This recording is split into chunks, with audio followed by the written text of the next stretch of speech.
Hello, this is the American Medical Association's COVID-19 update.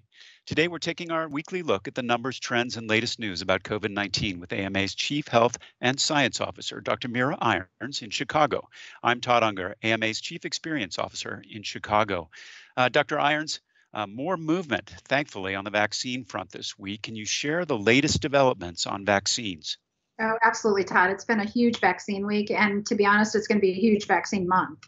Last week we talked about the fact that Pfizer submitted their application for emergency use authorization for its vaccine to the FDA. That meeting is going to happen on the 10th of December. Since last week, Moderna submitted their application for emergency use authorization to the FDA. The preliminary data that they shared from the company said that vaccine was 94.1% effective. So, as effective as the Pfizer vaccine, which was great news. That meeting is scheduled for December 17th. With the External Advisory Committee at the FDA. So we'll be hearing information next week on Pfizer, at least from the committee's perspective, and also the following week on the Moderna vaccine. The Advisory Council of Immunization Practices from the CDC yesterday held a meeting and made their recommendations for prioritization for the first phase.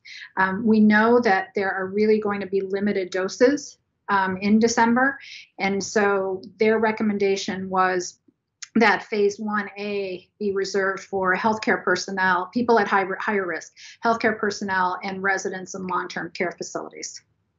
Can you give us an update on the AstraZeneca setback? Yeah, absolutely. The story is still evolving, and I think the important thing here is that what we are hearing in the media is really preliminary information that was released, and really have to wait for the full data to be submitted and looked at. But what was released last week or the week before said that gave 3 efficacy percentages or rates, an overall efficacy of 70% for its vaccine. But then it appears that there were 2 different groups in that study. It's a 2-dose vaccine. One group got a half dose and then a full dose, and that group had a higher efficacy. And then another group got 2 full doses with a little bit of a lower efficacy. And then they reported a 70% overall efficacy, which just didn't make sense to, in terms of a statistical analysis. It's also unclear why one group got a half dose. It appears that might have been an error, but they decided to go along with it and gather information. And so we'll have to see. We'll have to wait and see when all the data is submitted and how the experts really analyze it. For physicians who are interested in learning more about the EUA process, we'll be having a webinar. Would you like to share some details about that? Sure. So this will be the 4th webinar in the series that we've had to try to bring information on the vaccine development process and also the distribution process to physicians. And this Thursday at 1 o'clock Central, we'll be having Dr. Peter Marks, who actually is the career scientist at the FDA that manages the vaccine authorization process. He will be talking about the authorization process, and also providing more information so that people understand that the accelerated process approval was still being arrived at safely.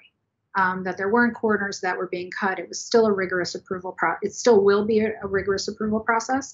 And he'll provide some background information, and then Dr. Bailey, the AMA president, will be moderating a question and answer period. Excellent. That is Thursday, 1 p.m. Central Time. And if you missed that, you'll be able to catch that on demand on our YouTube channel.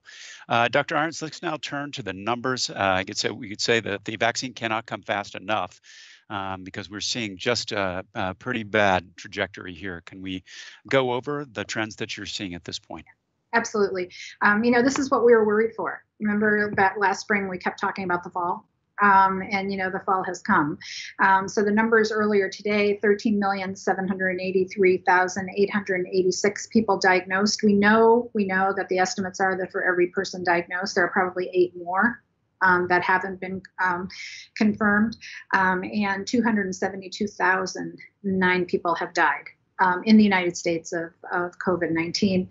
The global numbers are greater than 64 million affected and just shy of 1.5 million deaths.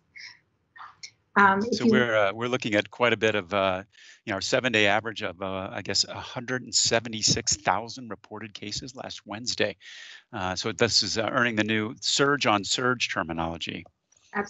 Absolutely. And just to give you a sense of the numbers, because sometimes I think we get immune to these really high numbers, they just keep going up. We're still on the rising part of that curve. And on this third surge, that peak's going up a lot longer than even in the first two surges. But in November alone, we had 4 million new cases. And in October, that number was 1.9 million. And so, I think that kind of gives you a sense of how rapidly this is progressing around the country. Not surprisingly, we're starting to see capacity issues across the country. Anything in particular? Oh, absolutely. We're hearing from, as opposed to earlier, the first two surges, there were parts of the country that weren't affected. And so people could move equipment, people could move staff around to help. And now, pretty much the entire country is affected. Governor Newsom of California said that, the explosive growth could overwhelm the state's hospital. There's a field hospital opened in Cranston, Rhode Island, to take care of recovering patients. In New Mexico, a vacant medical center in Albuquerque was being used for recovering patients. North Dakota, military nurses have been brought in to help, because it really doesn't help you to have an empty bed when you don't have anybody to staff that bed and care for the patient. And so, pretty much around the country, we're hearing that there are no available beds, ICU beds are being full, and staff shortages are happening. I guess the biggest fear at this point is that the amount of travel over the Thanksgiving holiday might lead to an even greater peak in the coming weeks. Any perspective there? Oh, absolutely. The TSA reported that nearly 4.6 million passengers traveled between November 25th and 29th. Now, that is down significantly since last year, but that's a lot of people that were traveling, and we're not able to socially distance. Even if you try, it's really hard in crowded airports. And we're spending time with families and with people that they hadn't been with. Dr. Deborah Birx, I think she said it last Sunday when she said that if you traveled, you have to assume that you were exposed and infected. And so you should get yourself tested. Now you have to wait until an appropriate interval to get tested, and quarantine, and especially not expose yourself to older people in your family, or those who may be at increased risk. There seems to be some confusion around what was first interpreted as kind of falling death rates, the numbers kind of going up and down. Can you give some explanation about what's going on there with the numbers? Yeah, I think that what we've experienced even throughout the pandemic is that I think a lot of this is just reporting intervals.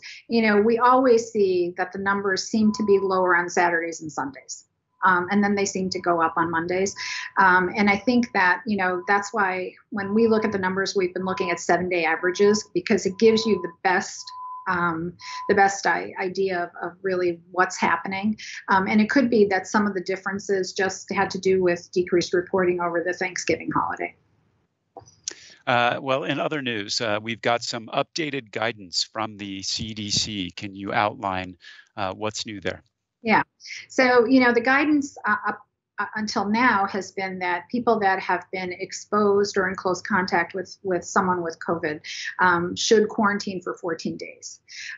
So, that guidance was changed over the last day or two to indicate that the quarantine could last as little as 7 days if you've had a test and were negative, or as long as 10 days if you haven't been tested. So it was decreased, and I think it's the CDC did weigh the evidence. And people are most infectious 2 days before symptoms or 5 days. There's kind of after symptoms, there's a 7-day period.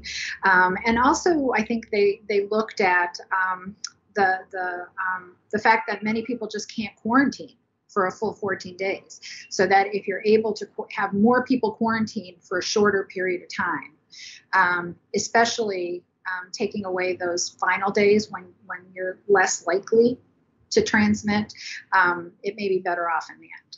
So not perfect, but could be offset by increased compliance by those who might be infected. Finally, let's talk about key messages coming out of the AMA. A lot of announcements this week. Let's hit the top notes there. Yeah, it's been a big, December 1st was a big day. So the AMA issued a statement on December 1st commending the Advisory Council on Immunization Practices, ACIP, for their efforts to ensure equitable allocation of the COVID-19 vaccines as soon as they become available. The announcement, the statement said, we strongly support ACIP's evidence-based interim recommendation adopted yesterday, for phase 1A of the COVID-19 vaccine allocation process, which align with AMA's public health policy and code of medical ethics. By first vaccinating our frontline healthcare personnel and residents of long-term care facilities against COVID-19, we will help ensure patients continue to receive vital care during the pandemic and safeguard those who are most at risk for severe illness and death. The next statement was a joint statement that was issued by the AMA, the American Hospital Association, and the American Nursing Association, issued an open letter backing science-based COVID-19 vaccine development and urging the public to remain vigilant until widespread vaccination, really endorsing that the three organizations really believe in a scientific and regulatory process that's rigorous, and also acknowledging that people are going to have to keep doing those mitigation measures, wearing a mask, socially distancing, washing your hands until we can get enough of the population vaccinated, because that's going to take months. And so, we are seeing a bright light out there, but it's going to take a while to get there. Well, thanks so much, Dr. Irons. There's a lot to talk about, and we appreciate your perspective again. If you're able to, please tune in to our webinar on Thursday, December 3rd at 1 p.m. Central Time with Dr. Peter Marks from the FDA. And if you miss it, you can catch that on our YouTube channel on demand. That's it for today's COVID-19 update. We'll be back soon with another segment. In the meantime, for resources on COVID-19, visit ama-assn.org/COVID-19. Thanks for joining us. Please take care.